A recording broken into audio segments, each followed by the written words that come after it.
received something from DOJ that had a February, March combined, I think, set of topics. And so I tried to compare to see if the topics that were on that agenda were showing up on the agenda that you and member Scott Lewis came up with. And for the most part it is, but two items don't seem to be appearing. One is the history of policing, and the other is anti-Black bias, basically talking about hate crimes. So what are we suggesting that with the proposed agenda that you shared, that those would get dropped off, or they can get put in somewhere else?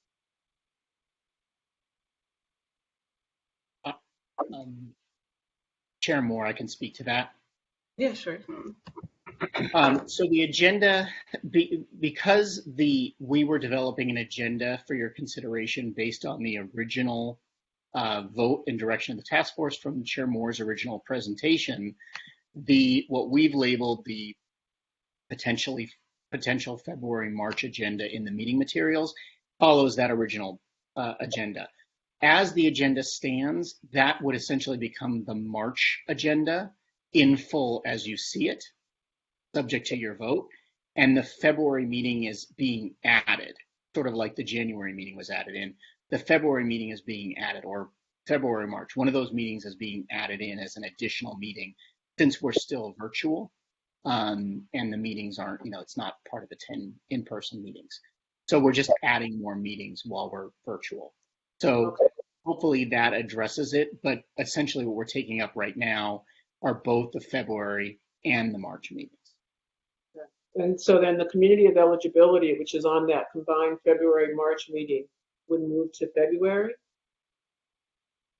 that what I'm understanding? Because we said earlier that, well, it was discussed earlier that we need to have that conversation sooner than later, particularly as it relates to the work of the economists. If I may, that's what I'm proposing. Yeah. It's subject to your all decision and vote. And I think what would happen is, because that's set up as a presentation on scope of work and report 2 outlined from the DOJ Research Center, which was intended to be a follow-up from yesterday's discussion, that would essentially become part of the February meeting as this sort of new thing that you just voted on, which is the advisory committee and the discussion of the experts and the scope of work.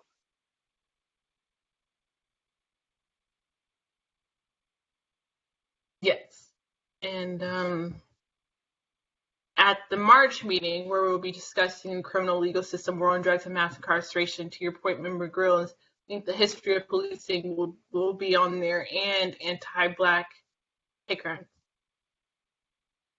So are we at the point then that we're just needing to make a motion to approve the entire slate laid out, or the next 2 meetings, like the February and the March?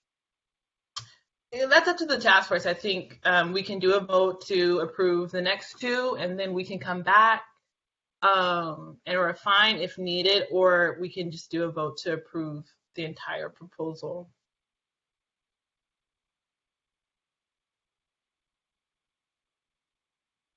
Since I'm just seeing it now, I feel more I haven't had a chance to really think about it. I'd be more comfortable with a motion to approve the next 2 meetings, and then we can agendize the remainder after we've had a chance to kind of think about it and make sure there's nothing missing that we feel would be important. Member Scott Lewis. Yes, thank you. Yeah, I agree with Member Grills. I think it'd be best just to approve the next 2 meetings. Chair Moore and I really wanted everybody to kind of take a look, think about the subject matter of the remaining meetings, because we are actually in uncharted territory, because after the March meeting, we have effectively 3 or 4 meetings worth of material from the original schedule that we can actually either stretch out or supplement over another 8 meetings possibly. And so we do actually need you all to think about the content of what will be addressed in those meetings. So we're just putting forward a preliminary suggestion about what might be discussed. What I will say is that one of the principles behind what we recommended, in say they call it the second half of the schedule, is that we want to make sure that we have enough robust debate and consideration around actually what reparations are, right? And so we didn't want that to be a contracted discussion as it kind of was in the original plan, which was about 3 or 4 meetings worth of discussion. The other thing that we really want your feedback on is to make sure that there was agreement with the geographic representation of the locations of the in-person meetings. And so if you can take a look at that, and I'm not sure what the mechanism for communicating. I mean, I know we'll have to come back to a discussion about it, but I don't know, Michael, if there's some way that you could communicate to get some feedback so that we come into the next meeting with a good sense of where folks are on these 2 issues, meaning the content of the remaining meetings as well as their locations, if they are to be in person. Sure, we can discuss this with all the members in the one-on-one meetings and formulate that into our future plans. I will say essentially there's the 3 meetings that need to be sort of resolved, I think, in this meeting or moving forward, or at least an understanding is that we do need to have a meeting in April, probably in mid-April, for the purpose of final approval of the task force's first report, so that can be formatted and published by the June 1 deadline. So that's essentially what is defined right now, and that's sort of been defined by the task force's original votes as to both the meeting schedule and then your vote in, I forget which meeting it was, but maybe it was the October-November meeting, about how the task force wants to engage with the final report. So we need a time in the February meeting for the task force to work through the report, and then we need time in the April meeting for the task force to do a final vote, which will be the final vote. And from that point on, it's final and done, and we'll be moving to get it formatted for publishing. So those are the only, I would submit, those are the 3 things we want to figure out. We don't have, obviously, quorum dates yet for April. We don't know whether that's going to be in person or remote. So that is why I'm also asking for a vote on whether or not, if the governor's executive order is extended in April, should that be, do you all want to have that be virtual, or do you want to choose to have that be in person? Because we'll have to start vetting locations. And then when we do our doodle poll for you all, we'll need to evaluate your availability for both in-person and virtual meetings. So it's essentially 3 meetings I think need to be resolved in now. And then the rest of it, I agree, you all can come back as an advisory committee and present a more fulsome plan for the future meetings, potentially after you resolve some of these questions that you'll be working with the experts on. All right, so just based on that statement that we have to resolve 3 meetings, I do want to just make an observation. I think in the April meeting, you should definitely have some decisive discussions about communications and messaging for the publication of the report and how we want that messaging to roll out. So I don't know whether that means that we need to have comms people at the April meeting or not. But there has to be a place to discuss communications and messaging in April.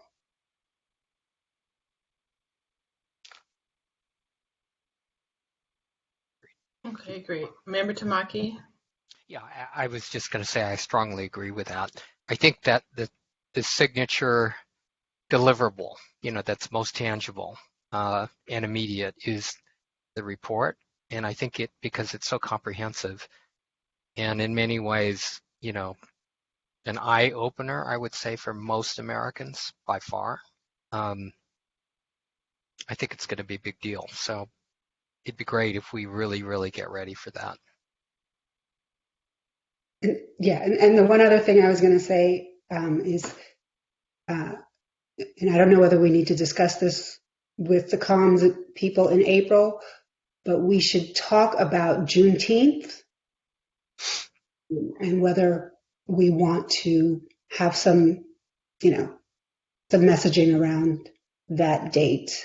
I definitely have some ideas about that, but I think it's a critical inflection point for the work that we're doing, and we should be thinking about that maybe in April.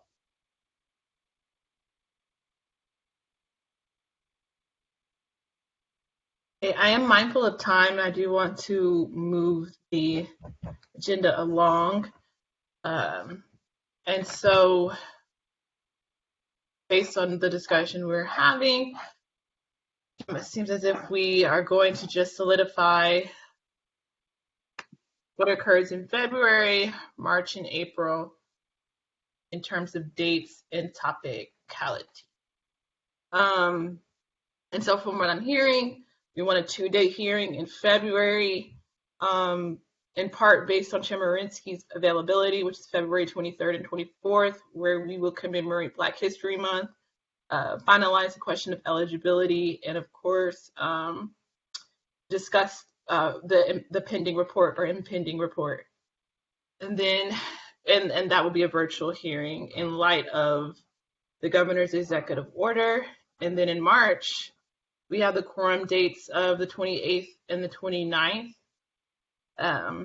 where on the hearing proposal, we'll discuss the war on drugs, the history of policing, anti-Black bias, and a continuation of the discussion of the report. And Attorney Newman, I just have one clarifying question. Are you saying that we need to clarify today in this meeting whether the April meeting will be virtual or in person? Well, if the executive order is terminated, then it's got to be in person. So the question is, does the task force want to vote now, could theoretically vote in February instead, but for us to be able to plan, it'd be helpful to know ahead of time. But we need to have a vote from the task force whether, if it is available, the task force would prefer to meet virtually or if the executive order is lifted, whether it would prefer to, well, I'm sorry. It's confusing. I confused myself. There will be no preference if it's terminated, right? Right. If the executive, presuming the executive order ends when it does, the task force will be meeting virtually. If the executive order is extended, the task force has the option of meeting virtually or in person with COVID, protections. That's the question that we need to get answered so that we can schedule as necessary.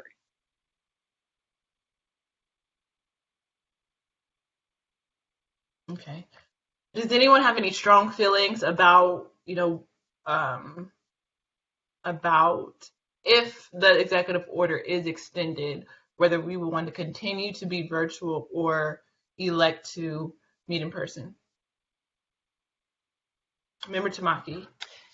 So I have a question for the task force members and Michael, and especially those in government. I mean, you all, probably member Joan Sawyer and others are dealing with this. So as a member of the public, I kind of assume that if the governor extends the order, that's basically the best practice recommendation.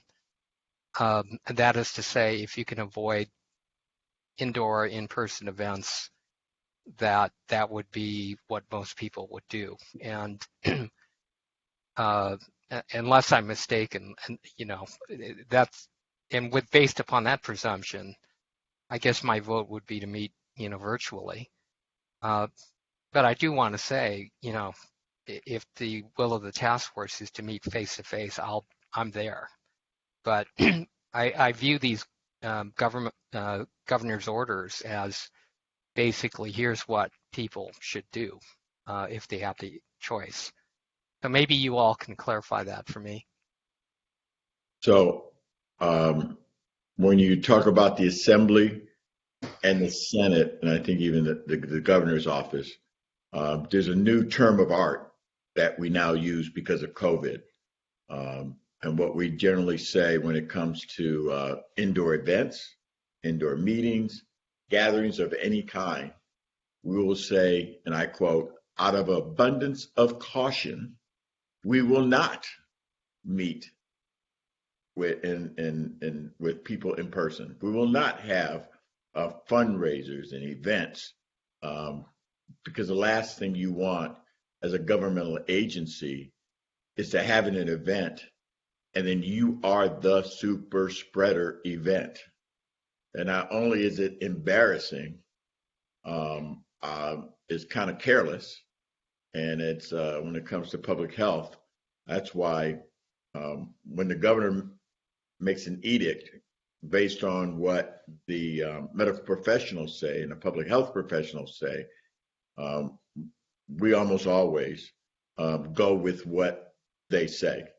Because if there is a super spreader event when we have session, we will tell members that have come in contact or believed to have come in contact with somebody with COVID that out of an abundance of caution, they can't come to the meeting to vote. They can't be anywhere near the Capitol. They can't get in a car with another member.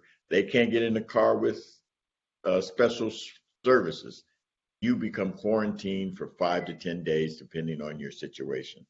And so I would suggest that we adopt kind of the same cautionary provisions. Again, the last thing we want is there's a serious outbreak and they go back to this task force as the one that's the super spreader.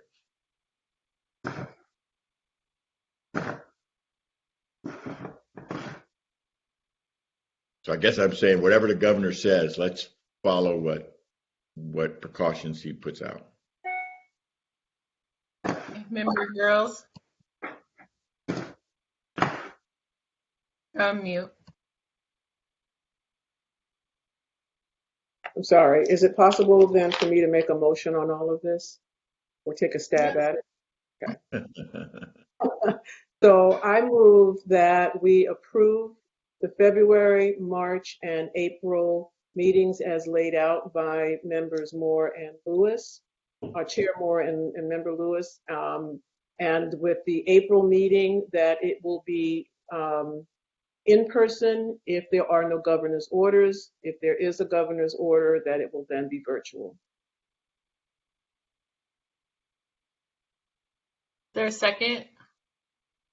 Second. Okay, it has been properly moved and seconded that the February, March, and April hearing topics are approved as outlined by myself and member Scott Lewis, and that in the event that the executive order from the governor is not lifted, we will meet virtually. We'll continue to meet virtually. Is there any discussion on the matter? Hearing no discussion, I'd like to turn to Parliamentarian Johnson so that a roll call vote may be established. Yes. Yes, the motion, I will call the roll for the motion on the floor. Chair Moore. Aye. Vice Chair Brown. Yes. Vice Chair Brown votes yes. Member Bradford. Aye. Member Bradford votes aye. Member Grills. Aye. Member Grills votes aye. Member Holder. Aye. Member Holder votes aye. Member Jones Sawyer. Aye. Member Jones Sawyer votes aye. Member Lewis. Aye. Member Lewis votes aye. Member Tamaki. Aye. Member Tamaki votes aye. Member Montgomery Steppe. Aye. Member Montgomery Steppe votes aye. Madam Chair, 9 members voted. 9 voted aye and 0 nays. Thank you. There are 9 ayes and 0 nays, and so the motion carries. The ayes have it. So the next item on the agenda Parliamentarian Johnson, is there a way that I can just kind of skip to another agenda item and come back to it? Because I think item number 24, which is agenda for the next meeting, kind of coincides like perfectly with what we're just discussing right now. So like, You can, yes, you can reorder the business. Yes. okay, great. So I'm going to reorder the business and just go straight into a discussion for a potential action item, the agenda for the next meeting, which would be in February. So I would kindly ask for staff to put onto the screen for the benefit of the public and the task force the agenda that staff has helped assist with creating for the February meeting. It's the And- document that Grills mentioned earlier. Yes, thank you. Chair Moore, may I Oh, be recognized? Yes, Attorney Newman, you're recognized. Thank you. So just a couple of things about the agenda, as I mentioned earlier. So this is essentially can be considered an agenda for the March meeting. And then the February meeting, I think we still, it's going to be hard without any paper or anything like that. But essentially the February meeting that you've laid out on the agenda that you circulated, which would include a large portion addressing honoring current and past reparations advocates and movements, a report one update, and then an update on the expert scope of work. And I believe you just mentioned that it would also include a discussion and vote on community of eligibility. So I think the question I have a question, which is, I'm presuming you're contemplating that now as a 2-day meeting. And then just to reiterate, the dates that we have quorum are February 23rd and 24th. So I don't know if you want to, before moving to the March agenda, you want to have a vote on the outline, the general parameters for the February agenda, and then we can move to the March agenda. Okay, great. And I'll just restate quickly the parameters as outlined in the proposal that we just referred to. And so the February meeting, I think, based on our discussions, would be a 2-day meeting on the 23rd and the 24th, where we would honor Black History Month by honoring reparations advocates in the past and in the present.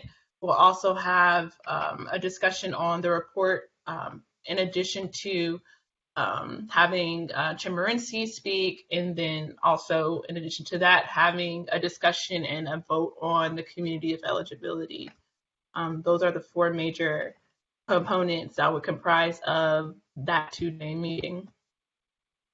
So we can just take if anyone wants to put a motion out on the floor as it relates to solidifying the 23rd and the 24th and those topics as outlined.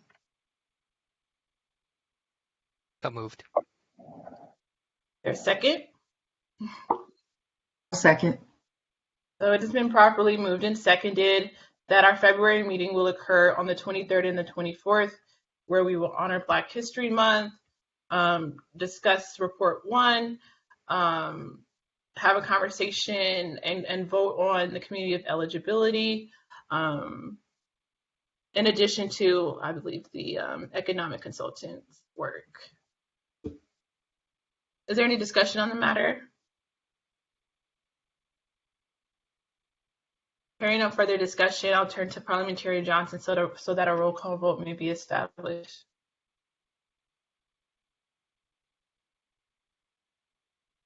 Can you? Yes. Did I restate the motion? Or?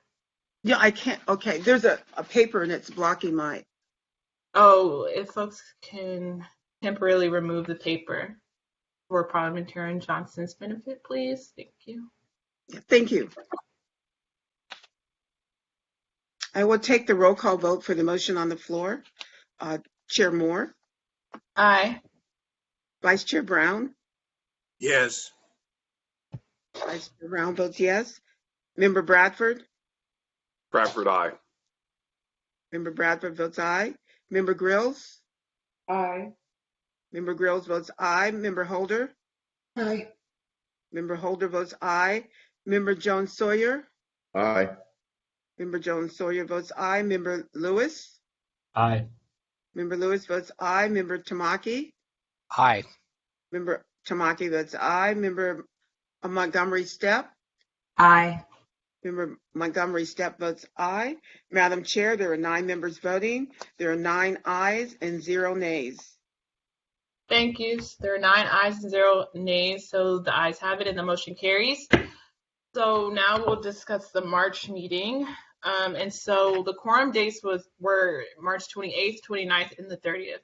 So that's a Monday, Tuesday, and a Wednesday. And we don't have to necessarily. Go ahead. All right, Chair Moore. We have additional quorum dates. March 22nd and 23rd are also quorum dates. Oh, okay. That's helpful. And I just have one question, sorry, just before we move on to March. For February, given that it's a very short turnaround, I humbly request that if anybody has anybody they want considered for this ceremonial component of the meeting, I would really appreciate if you get that to us by no later than Monday, because we're going to have to start confirming witnesses immediately, and it's a short turnaround. We'll have to give notice by, I think, around February 9th.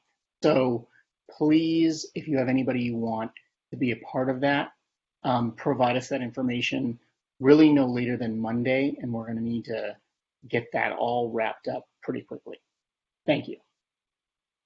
I'll just put it on record now. I would like to see Mary Frances Berry. She's an author who wrote My Face is Black is True, about Callie House, who was an ex-slave and the first person to do reparations work out of slavery through her organization. Okay.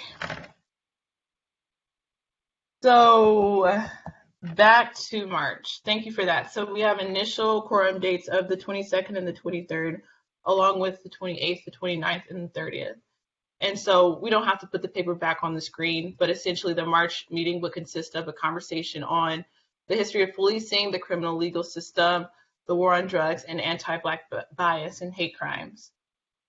So at this time, we can just put a motion on, someone can put a motion on the floor and just select the dates out of the quorum dates that we have, and then maybe we can have a discussion about those dates. But essentially, if they're quorum dates, that means we're all available. So people can just pick, the dates, whether that's March 22nd and 23rd, or March 28th and 29th, or March 29th and March 30th.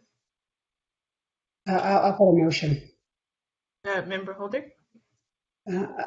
I move that, given that we have quorum dates available for March 29th and March 30th, we hold the meeting on March 29th and March 30th. Is there a second? Second. So it has been properly moved and seconded that our March hearing will occur on the dates of the 29th and the 30th, and the topics covered will be on the war on drugs, the history of policing, anti-Black bias, and the criminal legal system. Is there any, now I'll move to discussion. Is there any discussion on the matter? Hearing no discussion, we will turn to Parliamentarian Johnson so that a roll call vote may be established. Thank you. Paulina, roll call vote on the motion before us on the quorum dates of March 29th and 30th. Chair Moore? Aye. Vice Chair Brown? Yes. Vice Chair Brown votes yes. Member Bradford? Bradford, aye. I'm sorry? Bradford, aye. Bradford, aye. Thank you. Member Grills? Aye. Member Grills votes aye. Member Holder? Aye. No? Aye. Oh, Member Holder, aye. Member Jones Sawyer? Aye. Member Jones Sawyer, aye. Member Lewis? Aye. Member Lewis, aye. Member Tamaki? Aye. Member Tamaki, aye. Excuse me. Member Montgomery Steppe? Aye. Member Montgomery Steppe votes aye. Madam Chair, there were 9 members voting, 9 ayes and 0 nays. Thank you. There are 9 ayes and 0 nays, so the ayes have it and the motion carries. So now we can turn back to the second to last item, which is essentially the last item on the agenda for the day, for the month, is potential action item continuation of the chat function. But I want to say for the April dates, we've already voted that if the executive order is not lifted, we'll continue to meet in person, but we haven't solidified any April quorum dates just yet. So we'll have to do that in the near future at our next meeting. So I believe that California Department of Justice put this back onto the agenda because we were scheduled to meet in person soon, and so the chat function would be deemed obsolete. And so this is just a discussion as to whether we want to have it on or off as we continue to meet virtually. And I am ambivalent at this point about it. So if anyone wants to put a motion on the floor as to whether we should continue the chat function as we continue to meet virtually or not, this is the time to do so. And Chair Moore, this is Michael. Just to clarify, it's a technical cleanup because when originally voted on, the vote was only for it to be on the then one remaining in virtual meeting. So technically it only covered this meeting. And so that's why it needs to be voted on it needs to be voted on by the task force in order to continue, because otherwise the authorization ends here. So that's why it's on the agenda. So I'll go ahead and move that we continue the chat function for purposes of virtual meetings for so long as we have virtual meetings. I would second that. I think public input is critical. So it has been properly moved and seconded that we continue the chat function so as long as we meet virtually. Is there any discussion on the matter? Hearing no discussion, I will turn to Parliamentarian Johnson so that a roll call vote may be established. Thank you. I'm calling the roll call for the vote on the motion to continue the chat function. Chair Moore? Aye. Chair Moore votes aye. Vice Chair Brown? Yes. Vice Chair Brown votes yes. Member Bradford? Aye. Member Bradford votes aye. Member Grills? Aye. Member Grills votes aye. Member Holder? Aye. Member Holder votes aye. Member Jones Sawyer? Aye. Member Jones Sawyer votes aye. Member Lewis? Aye. Member Lewis votes aye. Member Tamaki? Aye. Member Tamaki votes aye. Member Montgomery Steppe? Aye. Member Montgomery Steppe. Madam Chair, there were 9 members voting, 9 ayes and 0 nays. Thank you. So there are 9 ayes and 0 nays, and so the ayes have it, and so the motion carries. So that means that this is the last item on our agenda, so we will now adjourn. But before we do so, I just wanted to thank, of course, all the task force members and the incredible California DOJ staff for all the hard work that we've been doing since June, but even since the beginning of this year. There's just so many moving parts. And so, I just want to say thank you all. And then also thank you to the members of the public for your incredible engagement and input. So without further ado, it is 5:36 and we will adjourn until February 23rd and 24th. Thank you. Thank you all. Good night. Good night, everyone.